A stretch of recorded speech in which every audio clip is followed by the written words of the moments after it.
Bonjour les enfants, c'est papa. Mon mur est un asile psychiatrique à ciel ouvert et ma salle d'attente est toujours bondée. Bienvenue à la clinique les enfants. Il n'y a que la performance. Il n'y a que la performance et les résultats qui déshabillent la médiocrité et le mensonge. Il n'y a que la performance et le résultat qui déshabillent la médiocrité et le mensonge. Bienvenue à la clinique les enfants. Quand vous avez un joueur comme André Onana, quand vous avez un joueur comme André Onana dans un pays, et que vous avez une politique de management qui fait que vous pouvez mettre André Onana au banc de touche, pour pouvoir mettre, par exemple, un gars contre qui je n'ai rien de manière fondamentale, Fabrice Ondoa, qui est 3e gardien à Nîmes. Et vous avez un raisonnement qui vous dit que Fabrice Ondoa, qui est 3e gardien à Nîmes, est plus important pour l'équipe nationale du Cameroun que André Onana, qui est titulaire incontesté à Manchester United et qui reçoit chaque semaine les félicitations, pas de son équipe, mais de l'ensemble du football mondial. Lorsque vous préférez mettre un gars comme celui-là au banc, André Onana, et pour mettre un gars comme Fabrice Ondoa, c'est votre logique même de réflexion et de pensée qui est remise en cause. Ça dit que c'est votre logique même. Quelle est la logique que vous appliquez? Quelle est la logique de pensée que vous avez? Ça dit que ça remet en cause tous les choix que vous avez faits de tous les joueurs que vous avez pris.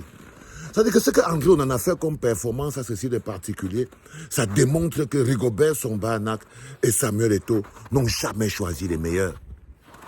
Ça démontre juste que ce ne sont pas les meilleurs que nous avons dans l'équipe nationale du Cameroun. Ce sont des Tchinda. C'est quand des gens ont volé votre équipe et ont transformé les joueurs en disant « je peux faire de vous ce que je veux ».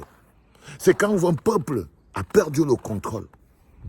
Ses performances ne sont plus au service du pays. Quand les performances d'un peuple ne sont plus au service du pays, le peuple au pays, là, il lui reste quoi? Quand les performances d'un gars comme André Onana, parce que ce n'est pas seulement du foot, hein. Ouvrez vos oreilles quand je parle. Là, je vous parle de logique de vie. Quelqu'un qui réfléchit, il a 2 gardiens entre les mains, André Onana, il a un autre, Fabrice Ondoa. Il préfère mettre Fabrice Ondoa selon sa réflexion. Ça veut dire fondamentalement que c'est toute sa réflexion qui doit être questionnée. Oui, la performance et les résultats mettent en nu le mensonge et l'hypocrisie. Mais malheureusement, on pose tous ces éléments devant les yeux des gens qui n'ont pratiquement pas de discernement. Parce que le fait que vous, Camerounais, vous n'ayez pas le discernement est très dangereux pour le pays. Le fait que vous soyez des croyants, des ecclésiens, des pentecôtistes et tout ça, le fait que vous soyez assujettis à la fortune, le fait que vous soyez assujettis à la mendicité, fait qu'on ne peut pas imposer aux gens l'objectivité. Quand vous avez un peuple qui n'est plus objectif, alors il peut être dirigé par des gens comme ça. C'est ce que j'essaye de vous apprendre. Et ça, ce n'est pas seulement au niveau du Cameroun. Ça, ce n'est pas seulement au niveau de la FECAFOOT. Regardez même au niveau de nos ministères. Pomba, tous les jours, vous dites, le problème, ce n'est pas Pomba, c'est son entourage. Le problème, ce n'est pas Pomba, ce sont ses ministres. Le problème, ce n'est pas Pomba, ce sont ses DG. Mais qui nomme les ministres? Qui nomme les DG? Qui fait le casting? Qui choisit juste des ministres qui volent seulement l'argent des routes? C'est-à-dire que les routes sont détruites. Depuis que Pomba est président, par exemple, il n'a jamais trouvé un ministre capable d'arranger une route. Est-ce que vous trouvez que c'est normal? Qu'un mec est ministre depuis 40 ans, il ne trouve pas quelqu'un qui peut arranger une route. Un mec est président depuis 41 ans, il ne trouve pas quelqu'un qui est capable de faire des hôpitaux qui fonctionnent. Franchement, les gars, et vous ne questionnez pas sa logique de pensée. Et vous ne pensez pas que c'est lui, c'est sa pensée, sa manière de voir le pays qui nous a produit cette situation. Ça veut dire que c'est déjà vous le problème. Ça veut dire que c'est déjà vous le problème, les enfants. Dès l'instant où vous ne vous rendez pas compte qu'un mec est président depuis plus de 41 ans, trouvez même quelqu'un qui peut faire un petit pont qui fonctionne, il n'arrive pas. C'est sur la base de quoi qu'il choisit donc les gens? Est-ce que dans ce pays-là, il n'y a que des incompétents, des incultes et des faibles? C'est sur la base de quoi que ce bonhomme fait son casting? C'est ça que vous devez regarder.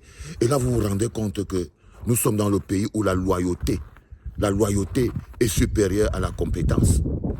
Que la loyauté, quand quelqu'un démontre par loyauté, il peut prendre la place de l'incompétence. C'est-à-dire qu'un compétent, c'est-à-dire qu'un gars est loyal. Il est capable de dire que si mon patron me dit que je ne vais pas tomber dans le trou, je tombe. Du coup, lui, il devient patron de toutes les anecdotes.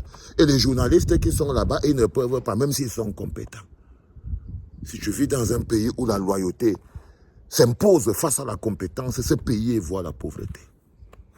Alors vous vous rendez compte que nos DG, nos patrons, depuis Pomba jusqu'en bas, à la FECAFOOT, partout, ce n'est pas la compétence qu'on choisit. Ce n'est pas la compétence qui pousse les gens à faire un casting. Non. Ils font un casting sur la base de la loyauté. La loyauté à qui? La loyauté, ce n'est pas les termes qu'on utilise dans une administration et qu'on gère un pays. Non.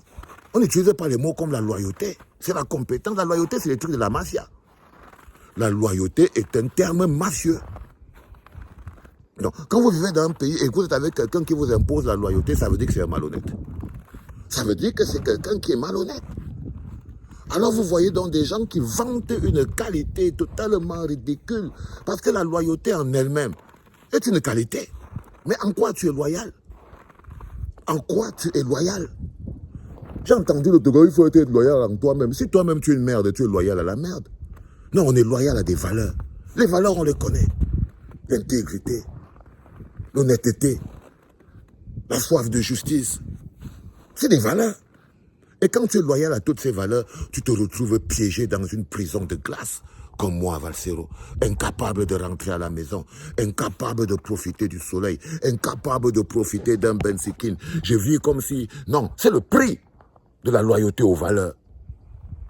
C'est le prix de la loyauté aux valeurs. Toutes les inimitiés que j'ai avec vous, c'est le prix de la loyauté aux valeurs. Parce que si j'étais loyal aux amis, si j'étais loyal aux frères, si j'étais loyal aux êtres humains, il y a longtemps, que vous tous qui traquez partout, à quel moment c'est que Valsero va être le plus ridicule du Cameroun, vous aurez déjà trouvé. Vous aurez déjà trouvé. Mais vous savez, pour vous, et vous demandez, mais le gars, s'il coche tout le monde, il n'aime personne. Oui, moi, ce n'est pas les hommes. Je ne suis pas loyal aux êtres humains. Je suis loyal aux valeurs. Et lorsqu'un être humain défend des valeurs qui sont les valeurs que je défends, alors on peut cheminer ensemble. On peut cheminer ensemble parce qu'on est loyal aux mêmes valeurs. Mais je ne suis pas loyal à quelqu'un. On est loyal aux valeurs. Et on marche avec des gens qui sont loyaux aux mêmes valeurs que nous. C'est de ça qu'il s'agit, les enfants. Si quelqu'un n'est pas loyal aux valeurs qui sont les tiennes, pourquoi c'est que ça veut dire que vous ne pouvez pas cheminer ensemble? Et si il te demande, il faut que tu me sois loyal. Non, les enfants. Non, les enfants. Lorsque vous avez des gens capables des choix, de faire des choix pareils, alors vous pouvez avoir le gardien de Manchester United, plébiscité, mais comme on lui fait le procès de la loyauté, du coup c'est le Cameroun qui paye le prix, quoi. Du coup, c'est le Cameroun, lui, tout entier, qui se retrouve ridiculisé simplement parce qu'il y a un bonhomme qui s'est mis entre le Cameroun et notre destin. Félicitations, André Onana. 8 arrêts décisifs. Si vous saviez ce qu'on appelle les arrêts décisifs, ça veut dire qu'à chaque fois, c'était un but. Le gars enlevé, ça veut dire qu'il a enlevé au moins 4 buts. Donc le coach même pas dormi, il dit que si je n'avais pas le petit, là, c'était foutu. Même le coach lui-même pas dit que si je n'avais pas le petit, là, c'était foutu. C'est ce qu'on appelle 8 arrêts décisifs. Victoire de Manchester United. Même le patron de Manchester United a dit que... C'est de ça qu'il s'agit, les enfants. Merci, frérot, de tous les jours déshabiller l'imposture par tes performances. Déshabiller l'imposture, mais par les performances. Pas par le bavardage. C'était papa.